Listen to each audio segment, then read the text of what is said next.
ಗಿಣ್ಣ ತುಂಬ್ತ ತುಂಬ್ತ ದಿಗಿಣ್ಣ ತುಂಬ್ತ ತುಂಬ್ತ ದಿಗಿಣ್ಣ ತುಂಬ್ತ ತಕಿಟ ತಕ ದಿಮ್ಮಿ ತಕಿಟ ತಕಿಟ ತಕ ದಿಮ್ಮಿ ತಕಿಟ ತಕಿಟ ತಕ ದಿಮ್ಮಿ ತಕಿಟ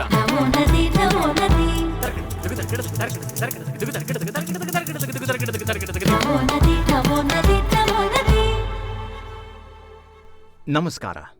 ನವೋನ್ನತಿಗೆ ಸ್ವಾಗತ. ಹಬ್ಬಗಳೆಂದರೆ ಹೊಸ ಹುರುಪನ್ನ, ಹೊಸ ಚಿಂತನೆಯನ್ನ ಮೂಡಿಸೋ ಪರ್ವಕಾಲ. ವರ್ಷದ ಮಹಾನ್ ಪರ್ವಕಾಲದ ಕಾರ್ಯಕ್ರಮ ಸರಣಿ ನವರಾತ್ರಿ ನವೋನ್ನತಿ. ಇದನ್ನು ನಿಮ್ಮ ಮುಂದೆ ಪ್ರಸ್ತುತಪಡಿಸಲು ನಾನು ನಿಮ್ಮೊಂದಿಗಿದ್ದೀನಿ, ನಿಮ್ಮ ಬಡಕಿಲಾ ಪ್ರದೀಪ್.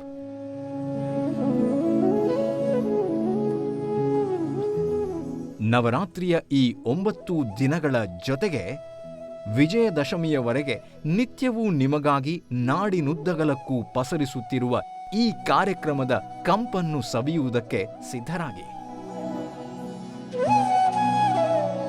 ನವರಾತ್ರಿ ಅಂದರೆ ಮಹಾತಾಯಿ ಜಗನ್ಮಾತೆಯನ್ನು 9 ವಿವಿಧ ಶಕ್ತಿ ಸ್ವರೂಪಗಳಲ್ಲಿ ಆರಾಧಿಸುವ ಸುಸಂದರ್ಭ. ಈ ಮಹೋತ್ಸವದ 2ನೇ ದಿನವಾದ ಇಂದು ಬ್ರಹ್ಮಚಾರಿಣಿಯ ರೂಪದಲ್ಲಿ ದೇವಿಯನ್ನು ಪೂಜಿಸುತ್ತಾರೆ. ದಧಾನ ಕರಪದ್ಮಭ್ಯಾಂ ಅಕ್ಷಮಾಲಾ ಕಮಂಡಲು ದೇವಿ ಪ್ರಸೀದತು ಮಯಿ ಬ್ರಹ್ಮಚಾರಿಣ್ಯಾನುತ್ತಮ. ನಾಸ್ತಿಕನೂ ಆಸ್ತಿಕನಾಗುವಂತಹ ರೂಪವನ್ನು ಹೊಂದಿರುವ ಬ್ರಹ್ಮಚಾರಿಣಿಯನ್ನ ಪ್ರಾರ್ಥಿಸುತ್ತಾ ಇಂದಿನ ನವರಾತ್ರಿ ನವೋನ್ನತಿಯನ್ನು ಆರಂಭಿಸೋಣ.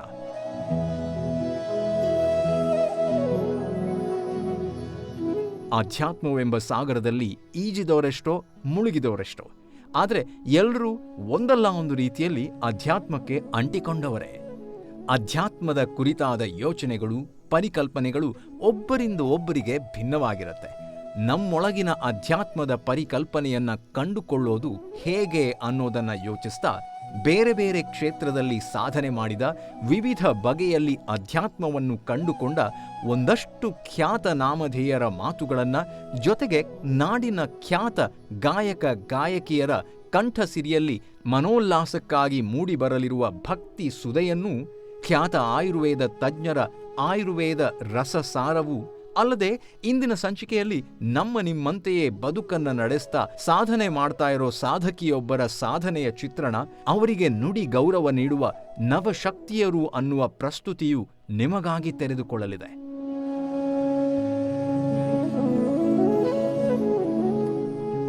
ಅಧ್ಯಾತ್ಮ ಅನ್ನೋದು ಯಾವುದೇ ಒಂದು ವರ್ಗಕ್ಕೆ ಅಥವಾ ಗುಂಪಿಗೆ ಸೀಮಿತವಾಗದೆ ನಿಜವಾದ ಅಧ್ಯಾತ್ಮ ಎಲ್ಲರೊಳಗೂ ಇರುವಂಥದ್ದು. ಅಧ್ಯಾತ್ಮದ ಬಗೆಗಿನ ದೃಷ್ಟಿಕೋನ ಬೇರೆ ಬೇರೆ ಅಷ್ಟೇ. ಇದನ್ನು ನೀವೆಲ್ಲರೂ ತಿಳ್ಕೊಂಡ್ರೆ ಅದು ಅಷ್ಟೇ ಸಹಜ ಅಂತ ಅನ್ಸುತ್ತೆ. ಇದರಿಂದ ಪಡೆದುಕೊಳ್ಳೋದು ಅಷ್ಟೇ ಇದೆ. ನಮ್ಮ ಬೆಳವಣಿಗೆಗೆ, ನಮ್ಮ ಚೈತನ್ಯಕ್ಕಾಗಿ ಇದು ಪೂರಕ ಅನ್ನೋದರಲ್ಲಿ 2 ಮಾತೇ ಇಲ್ಲ.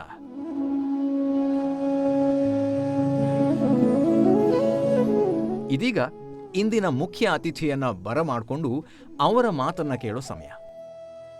ಒಳಗೆ ಸುಳಿವ ಆತ್ಮಕ್ಕೆ ಹೆಣ್ಣು ಗಂಡೆಂಬ ಅರಿವಿಲ್ಲ ಎಂಬ ಮಾತಿಗೆ ದೃಷ್ಟಾಂತವೆಂಬಂತೆ ಬದುಕಿ ಗ್ರಾಮೀಣ ಕಲೆಗೆ ದೇಶದೆಲ್ಲೆಡೆ ಮನ್ನಣೆ ತಂದುಕೊಟ್ಟವರಲ್ಲೊಬ್ಬರಾದ ಮಹಾನ್ ಪ್ರತಿಭೆ ಮಂಜಮ್ಮ ಜೋಗತಿಯವರು ಇಂದಿನ ಗಣ್ಯರು.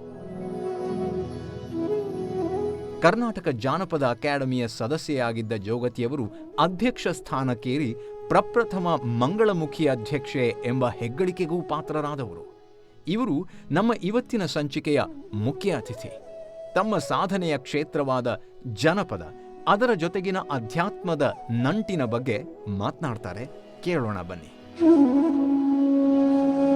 ಮನುಷ್ಯ ಸರಿಯಾಗಿರ್ಬೇಕು. ನಾವು ಮಾಡೋ ಕೆಲ್ಸನ ಭಕ್ತಿ ಶ್ರದ್ಧೆಯಿಂದ ಮಾಡ್ಬೇಕಂದ್ರೆ ನಾವು ಏಕಾಂತವಾಗಿರ್ಬೇಕು, ಮನಸ್ಸು ಸ್ಥಿರವಾಗಿರ್ಬೇಕು. ಹಂಗಿದ್ದಾಗ ಅದು ಒಂದ್ ರೀತಿ ಆಧ್ಯಾತ್ಮ ಇದ್ದಾಗೇನೆ. ನಾವ್ ಏನೇ ಕೆಲಸ ಮಾಡಿದ್ರು ಅಲ್ಲಿ ಕಲ್ಮಶ ಇಲ್ಲದಂತ ಮನಸ್ಸು ಅಲ್ಲಿ ಇರ್ಬೇಕು. ಹಾಗಾದ್ರೆ ನಾವು ಮಾಡ್ತಕ್ಕಂತ ಕೆಲಸಕ್ಕೆ ಒಂದು ಮಾನ್ಯತೆ ಸಿಗುತ್ತೆ. ಇಲ್ಲ ಅಂದ್ರೆ ಸಿಗದೇ ಇಲ್ಲ. ಅದನ್ನ ಮೊದಲಿಂದನೂ ಜಾನಪದರು ಅದನ್ನ ಮಾಡ್ಕೊಂತ ಬಂದ್ರು.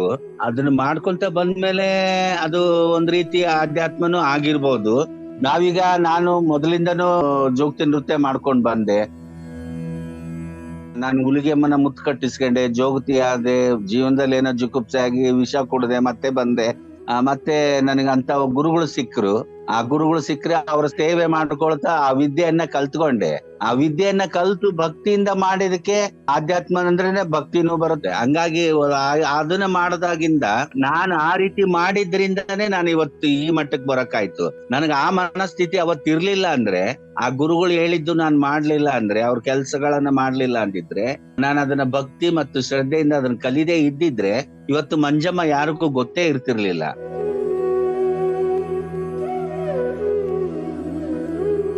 ಕುಂತ್ರು ನಿಂತ್ರು ಅದೇ ಧ್ಯಾನನೇ, ಕುಂತ್ರು ನಿಂತು ಅದೇ ಧ್ಯಾನನೇ. ಇವಾಗ ನಾನ್ ದೇವ್ರ ಕೊಟ್ಟು ಜೋಳಿಗೆ, ದೇವ್ರ ಕೊಟ್ಟ ಕೊಡ, ದೇವ್ರ ಕೊಟ್ಟ ಪಡ್ಲಿಗೆ ಅಂತ ಮನೆಯಲ್ಲಿ ಇಟ್ಟಿದ್ರೆ ನನಗೆ ಈ ಹೆಸರು ಬರ್ತಿದ್ದಿಲ್ಲ. ನಾನ್ ರಾತ್ರಿ ಮಲ್ಕೊಂಡಾಗೂ ಅದೇ ಧ್ಯಾನನೇ, ಬೆಳಗ್ಗೆ ಎದ್ದಾಗೂ ಅದೇ ಧ್ಯಾನನೇ. ಮನಸ್ಸು ಚಂಚಲ ಆಗ್ಬಾರ್ದು. ನಾವ್ ಏನೇ ಕೆಲಸ ಮಾಡ್ಲಿ, ಯಾವ್ದೇ ಮಾಡ್ಲಿ, ಕೆಲಸ ಅಂದ್ರೆ ಎಲ್ಲದೂ ಬಂತು. ಓದೋದು ಬಂತು, ಬರೆಯೋದು ಬಂತು, ಶಿಲ್ಪಿ ಬಂತು, ಆಡೋದು ಬಂತು, ಕುಣಿಯೋದು ಬಂತು, ರಂಗಭೂಮಿ ಬಂತು, ಜಾನಪದ, ಯಕ್ಷಗಾನ ಎಲ್ಲದೂ ಬಂತು.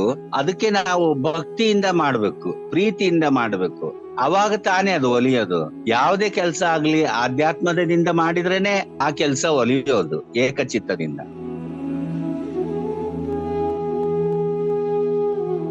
ದೇವರನ್ನ ಯಾರು ನೋಡಿದ್ದಾರೆ?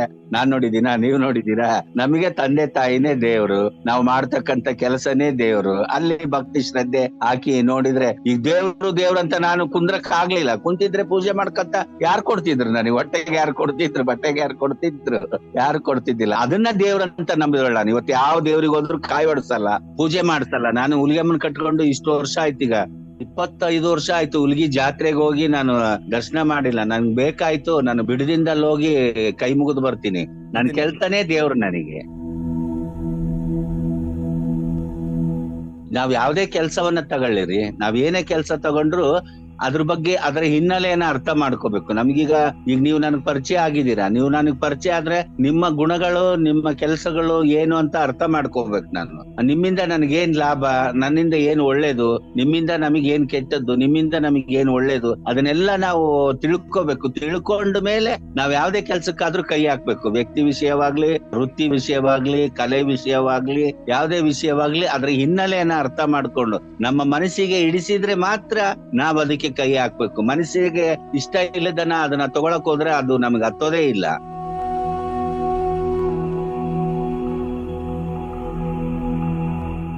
ಜಾನಪದ ಅಂದ್ರೇನೆ ಭಕ್ತಿ. ಮುಂಚೆಯಿಂದನೂ ತಾಯಂದ್ರೆಲ್ಲ ಅದನ್ನ ಹಾಡ್ಕೊಳ್ತಾ ಬಂದ್ರು. ಅದ್ ಮೊದಲು ಹುಟ್ಟಿದ್ದೇ ನಮ್ಮ ತಾಯಂದ್ರಿಂದ. ಅದು ಯಾವ ರೀತಿ ಮನೆಯಲ್ಲಿ ಕೆಲಸ ಮಾಡುವಾಗ, ಹೊಲದಲ್ಲಿ ಕೆಲಸ ಮಾಡುವಾಗ, ಕುಟ್ಟುವಾಗ, ಬೀಸುವಾಗ, ಮಹಿಳೆ ಮನೆಯಲ್ಲಿ ಇರುವಾಗ ಅವಳಿಗೆ ಯಾವ್ದು ಸಪೋರ್ಟ್ ಇರ್ಲಿಲ್ಲ. ಅತ್ತೆ ಬೈಲಿ, ಮಾವ ಬೈಲಿ, ಮೈದನರು ಬೈಲಿ, ಅವ್ರಿಗೆ ಎದುರು ಮಾತಾಡೋದು ಗೊತ್ತಿರ್ಲಿಲ್ಲ. ಅವಾಗ ಅವ್ರು ಏಕವಂತವಾಗಿ ಇದ್ದಾಗ ಕೆಲಸ ಮಾಡುವಾಗ ಹಾಡಿನ ಮೂಲಕ ಅವರ ನೋವುಗಳನ್ನ ಹೊರಗಾಕ್ತಾ ಇದ್ರು.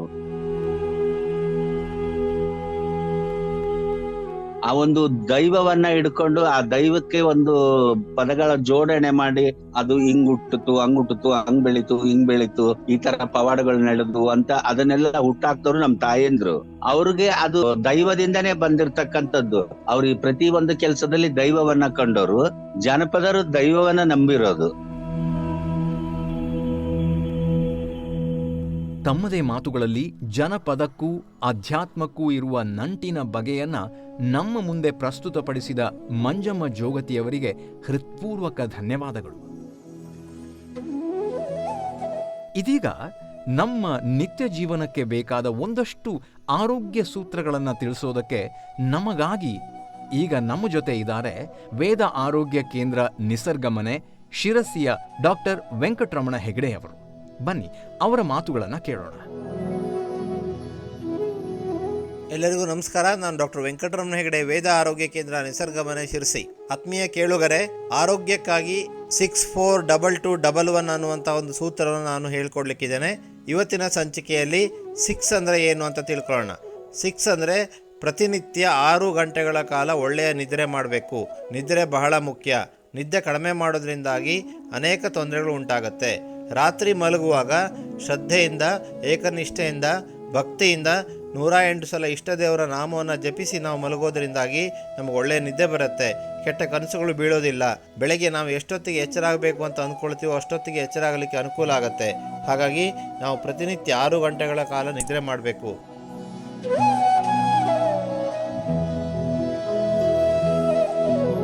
ಅದು ಅದು ಬಹಳ ಮುಖ್ಯ ಆತ್ಮೀಯರೇ.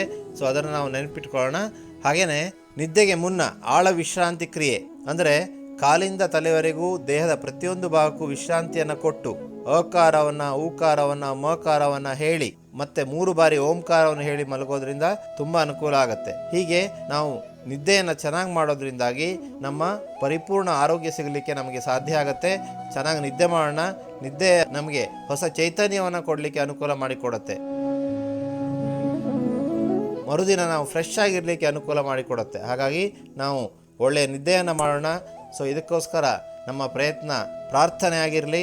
ದಿನಕ್ಕೆ ರಾತ್ರಿ ಮಲಗೋಕ್ಕಿಂತ ಮುಂಚೆ ಪ್ರಾರ್ಥನೆ ಮಾಡೋದ್ರಿಂದ ಖಂಡಿತವಾಗಿ ನಮ್ಗೆ ಒಳ್ಳೆಯ ನಿದ್ದೆ ಬರಲಿಕ್ಕೆ ಸಾಧ್ಯ.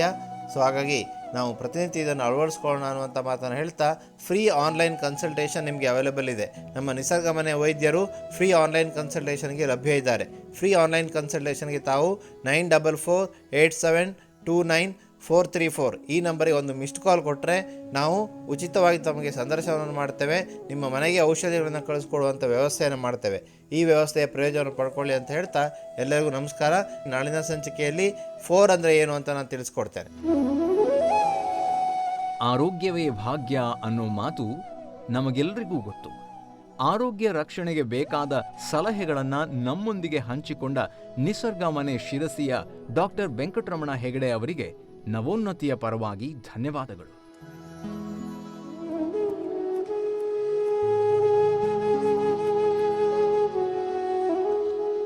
ನವರಾತ್ರಿ ಅಂದ್ರೇನೆ ಶಕ್ತಿಯನ್ನು ಆರಾಧಿಸೋ ಹಬ್ಬ. ಈ ಸುಸಂದರ್ಭದಲ್ಲಿ ನಾವು ವಿವಿಧ ಕ್ಷೇತ್ರಗಳಲ್ಲಿ ಸಾಧನೆ ಮಾಡಿದ ನವಶಕ್ತಿಯರನ್ನ ಪರಿಚಯಿಸುವ ಮತ್ತು ಗೌರವಿಸುವ ಪ್ರಯತ್ನ ಮಾಡ್ತಿದ್ದೀವಿ.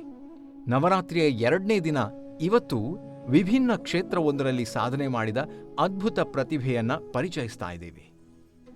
ಮನುಷ್ಯನಾಗಿ ಹುಟ್ಟಿದ ಮೇಲೆ ಕಷ್ಟಗಳು ಸಹಜ. ಅದನ್ನು ಮೆಟ್ಟಿ ನಿಲ್ಲೋದೇ ಜೀವನ. ಆದರೆ ಹೆಜ್ಜೆ ಹೆಜ್ಜೆಗೂ ಕಷ್ಟಗಳನ್ನು ಅನುಭವಿಸಿ ಸಮಾಜದಿಂದ ದೂಷಿತರಾಗಿ ದೂರ ಉಳಿದ್ರೂ ಯಾವುದೇ ಕಾರಣಕ್ಕೂ ಛಲ ಬಿಡದೆ ಸಾಧನೆಯನ್ನ ಮಾಡಿ ಅದೆಷ್ಟೋ ಜನರಿಗೆ ಇನ್ಸ್ಪೈರ್ ಆದಂಥವರು ಇಂದಿನ ಸಾಧಕಿ. ಅವರೇ RJ ಕಾಜಲ್.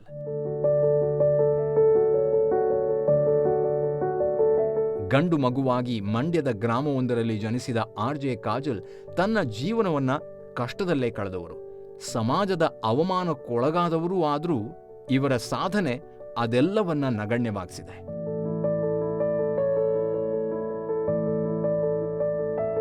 ಅವೆಷ್ಟೋ ಬಾರಿ ನಾವು ಕೇಳಿರೋ ಮಾತು, ತಮ್ಮ ಬದುಕಿನ ಆರಂಭದಲ್ಲಿ ಚೀತು ಅಂತ ಅನಿಸ್ಕೊಂಡ ಅದೆಷ್ಟೋ ಮಂದಿ ಮುಂದೊಂದು ದಿನ ಸಾವಿರಾರು ಜನರ ಬದುಕಿಗೆ ಸ್ಫೂರ್ತಿಯ ಸೆಲೆಯಾಗ್ತಾರೆ. ಅಂಥವರಲ್ಲಿ ಹಲವರು ನಮ್ಮೊಳಗೇ ಇದ್ದಾರೆ. ಆದರೆ ಅವರನ್ನು ಗುರುತಿಸೋ ಕೆಲಸ ನಡೆದಾಗ ಅವರಿಗೆ ಸಾರ್ಥಕ ಭಾವ, ನೋಡಿದ ಕೇಳಿದ ಅನೇಕರಿಗೆ ಪ್ರೇರಣೆ ಸಿಕ್ಕೇ ಸಿಗತ್ತೆ. ಅಂಥವರಲ್ಲಿ ಒಬ್ರು ನಮ್ಮ ಈ RJ ಕಾಜಲ್.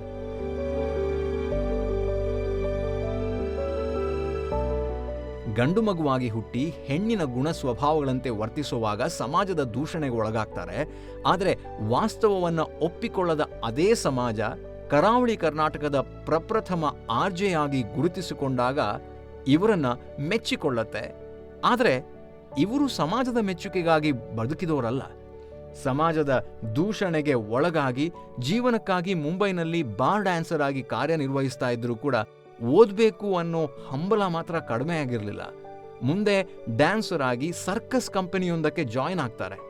ಅವರಿಗೆ ಉಡುಪಿಗೆ ಬರೋ ಅವಕಾಶ ಸಿಗತ್ತೆ. ಉಡುಪಿ ಅವರ ಜೀವನದ ದಿಕ್ಕನ್ನೇ ಬದಲಾಯಿಸುತ್ತೆ.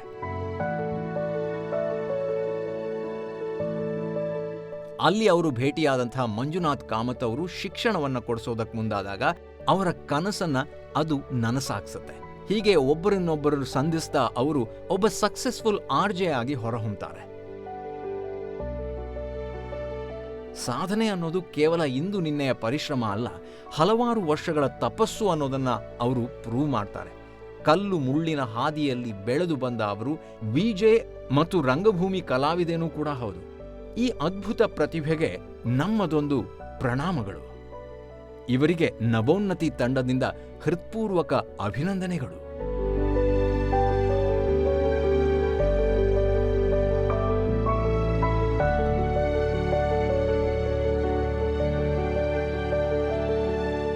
ಸಂಭ್ರಮ ಸಡಗರದ ಹಬ್ಬವಾದ ನವರಾತ್ರಿಯ ಈ ದಿನದಂದು ಭಕ್ತಿ ಗಾನ ಸುಧೆಯನ್ನು ಹರಿಸಲಿದ್ದಾರೆ ಕರಾವಳಿಯ ಇನ್ನೊಬ್ಬ ಪ್ರತಿಭೆ. ಇವರು ಎದೆ ತುಂಬಿ ಹಾಡುವೆನು ಖ್ಯಾತಿಯ ಸಂದೇಶ್ ನೀರುಮಾರ್ಗ ಅವರು. ಸರ್ವಮಂಗಳ ಮಾಂಗಲ್ಯೇ ಶಿವೇ ಸರ್ವಾರ್ಥ ಸಾಧಿಕೆ ಶರಣ್ಯೇ ತ್ರಯಂಬಕೆ ಗೌರಿ ನಾರಾಯಣೀ ನಮೋಸ್ತುತೇ.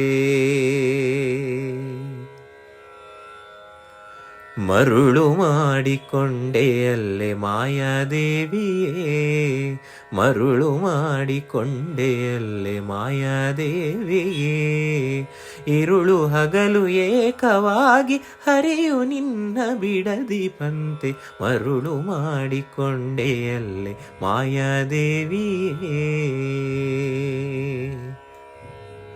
ಪ್ರಳಯ ಕಾಲದಲ್ಲಿ ಆಲದೆಲೆಯ ಮೇಲೆ ಮಲಗಿದ್ದಾಗ ಹಲವು ಆಭರಣಗಳು ಜಲವು ಆಗಿ ಜಾಣತನದಿ ಮರುಳು ಮಾಡಿಕೊಂಡೆಯಲ್ಲಿ ಮಾಯಾದೇವಿಯೇ, ಮರುಳು ಮಾಡಿಕೊಂಡೆಯಲ್ಲಿ ಮಾಯಾದೇವಿಯೇ. ಸರ್ವ ಸಂಗ ಬಿಟ್ಟು ಸನ್ಯಾಸಿಯಾದ ಕಾಲಕ್ಕೂ ಸರ್ವದ ತನ್ನೆದೆಯ ಮೇಲೆ ಬಿಡದೆ ನಿನ್ನ ಧರಿಸಿ ಪಂತೆ, ಮರುಳು ಮಾಡಿಕೊಂಡೆಯಲ್ಲೆ ಮಾಯಾದೇವಿಯೇ, ಮರುಳು ಮಾಡಿಕೊಂಡೆಯಲ್ಲೆ ಮಾಯಾದೇವಿಯೇ. ಎಡಕ್ಕೆ ಭೂಮಿ ಬಲಕ್ಕೆ ಶ್ರೀಯು ಎದುರಿನಲ್ಲಿ ದುರ್ಗಾದೇವಿ, ತೊಡೆಯ ಮೇಲೆ ಲಕುಮಿಯಾಗಿ ಬಿಡದೆ ಮುದ್ದಾಡಿ ಪಂತೆ, ಮರುಳು ಮಾಡಿಕೊಂಡೆಯಲ್ಲೆ ಮಾಯಾದೇವಿಯೇ, ಮರುಳು ಮಾಡಿಕೊಂಡೆಯಲ್ಲೆ ಮಾಯಾದೇವಿಯೇ.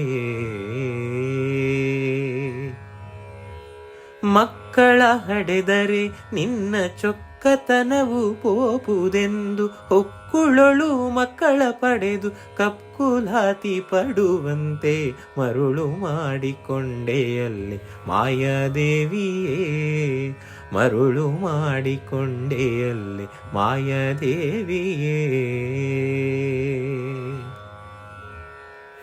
ಎಂದೆಂದಿಗೂ ಮರೆಯೆ ನಿನ್ನ ಆನಂದದಿ ಜನರಿಗೆಲ್ಲ ತಂದು ತೋರೆ ಸ್ವಾಧೀನ ಪುರಂದರ ವಿಠಲರಾಯನ, ಮರುಳು ಮಾಡಿಕೊಂಡೆಯಲ್ಲೆ ಮಾಯಾದೇವಿಯೇ, ಇರುಳು ಹಗಲು ಏಕವಾಗಿ ಹರಿಯು ನಿನ್ನ ಬಿಡದಿ ಪಂತೆ, ಮರುಳು ಮಾಡಿಕೊಂಡೆಯಲ್ಲೆ ಮಾಯಾದೇವಿಯೇ, ಮರುಳು ಮಾಡಿಕೊಂಡೆಯಲ್ಲೆ ಮಾಯಾದೇವಿಯೇ.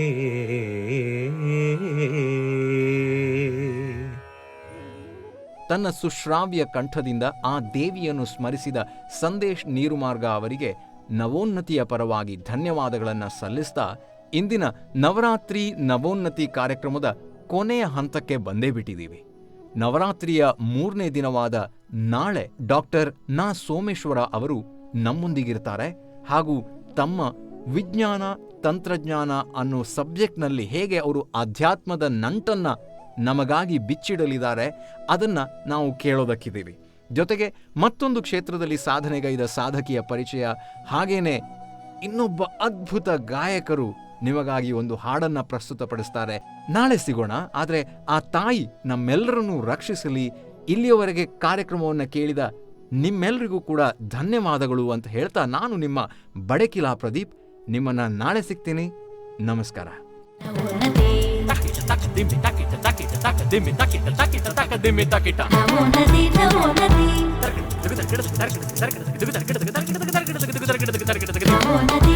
ನದಿ